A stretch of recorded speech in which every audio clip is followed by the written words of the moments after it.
Ladies and gentlemen, you have given me a welcome that is so heartwarming, it's something I will remember always. In addition, if I had no such reasons at all to be happy about the form of the greeting and the introductions and all here tonight, I could be grateful because every once in a while, being introduced, I get self-conscious when they begin to introduce me and start mentioning the pictures that I've been in. Now, I don't mean that I'm ashamed of them, but everyone who's been around Hollywood for any length of time has been in some movies that the studio didn't want them good, it wanted them Thursday. And I've had my share. But in the old times, you usually could count on the passing years making you forget those pictures. Now you just stay up late enough at night in front of the TV set and they all come back to haunt us. Sometimes I think it's like looking at a son you never knew you had.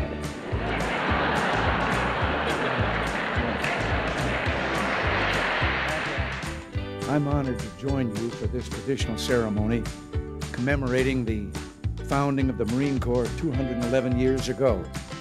If I was talking about my own birthday, I would be using a different term here and referring to this as the 172nd anniversary of your 39th birthday. The strength of the Solidarity movement in Poland demonstrates the truth told in an underground joke in the Soviet Union. It is that the Soviet Union would remain a one-party nation even if an opposition party were permitted, because everyone would join the opposition party. I think it was inevitable, though, that there'd be a standoff between us. Imagine one Irishman trying to corner another Irishman in the Oval Office. But despite all this, Tip wanted me here. He said that since it was March 17th, it was only fitting that someone dropped by who actually had known St. Patrick.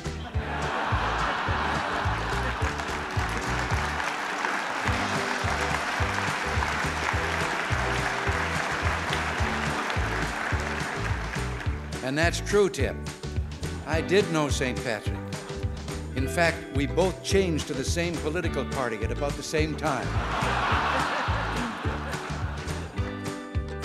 You know, hearing these wonderful young men from Wheaton College here took me down memory lane a little bit, because some years ago, before they were born, and possibly before some of their fathers were born, I played football against Wheaton College. And it's kind of nice that I can say here, if one of them asked me, it ended in a tie game. At the risk of sounding facetious, I just want to say here in this room, and as has been so eloquently stated by the people who've spoken already about the uniqueness of how all of us from so many different heritages have come together here in the name of that one man.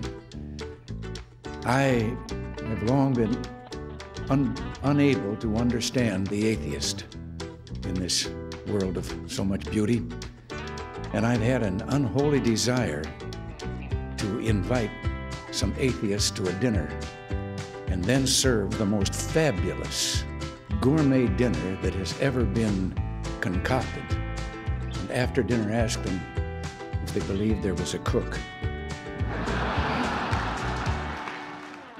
There was a man knocked on a door one day, and a small boy answered, and the man said, "Son, is your father home?" And the boy said, "No." He said, "Is your mother home?" And the boy said, "No." And finally he said, "Well, son, I'm your uncle on your father's side." And the kid said, "Well, I guess you can come in, but I'll tell you right now, you're on the wrong side." Kareem says that yesterday's victory was just like the Brooklyn Dodgers' breakthrough against the Yankees in the 1955 World Series. Well, Kareem, I remember that series, so I think you may be, as they sometimes say of me, showing your experience. With this great reception you've given me, and the way this Republican wagon train is rolling, it's hard to believe that once upon a time, to be a Republican around here felt a little bit like being Gary Cooper in High Noon, outnumbered in a big way. You know, I remember a story of a fellow who was down kind of in the ranch and farm area, Here he was running for office as a Republican. This was some years ago. Came by a farm, saw a fellow out there, saw at least get in a lick with him. And when the farmer heard he was a Republican, his jaw dropped and he said, wait right here while I go get Ma. She's never seen a Republican before. So we went to get her. And the candidate, looking around, thought, well, when I come back, I'll give him a little Republican speech. But he couldn't find any platform. Well, the only thing he could find was a pile of that stuff that Bess Truman took 35 years trying to get Harry to call fertilizer. So he got up on the mound. There he was when they came back, and he made his little speech. And at the end of it, the farmer said, that's the first time I ever heard a Republican speech. And the candidate said, that's the first time I've ever given a Republican speech from a Democratic platform.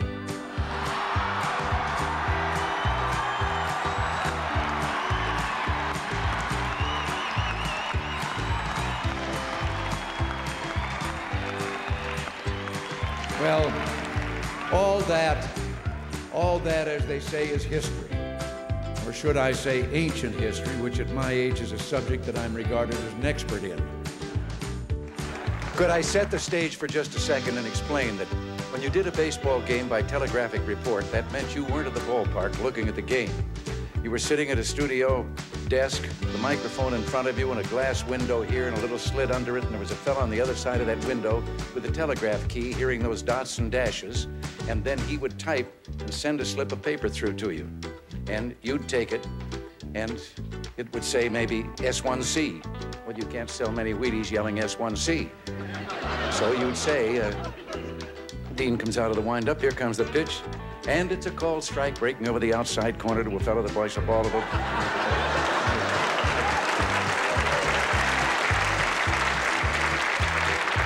Well, this particular story that I have been dragooned into telling happened in a Cubs and Cardinal game, which in the Midwest is really drama. It was the 9th inning, the score tied, and Billy Jurgis at the plate.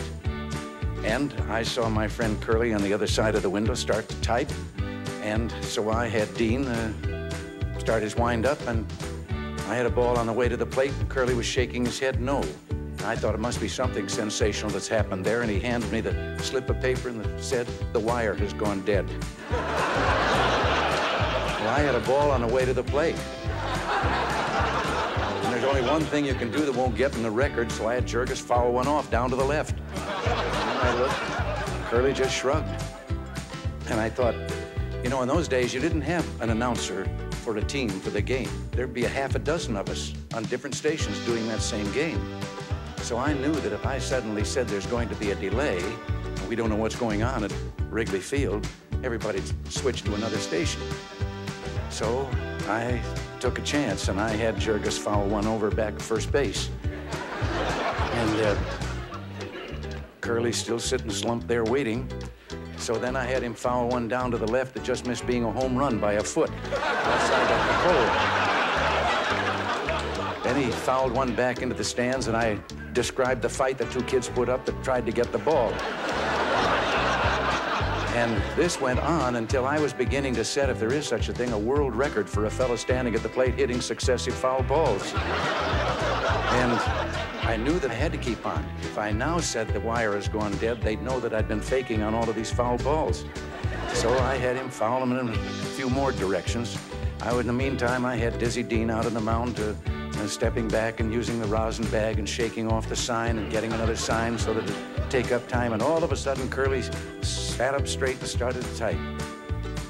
And I thought, here we go. And he handed me this slip of paper, and I started to giggle. It said, Jurgis popped out on the first ball pitched. The last campaign found our opponents presenting themselves as conservatives, in the sense that they would make no drastic change in our easy, prosperous, and affluent way. They would maintain the status quo. That's Latin for the mess we're in.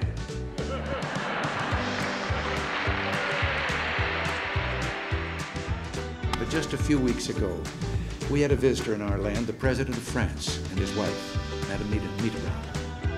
And in the White House at the state dinner, Nancy was accompanying the president. I was accompanying Mrs. Mitterrand into the dining room. Everyone standing around the tables.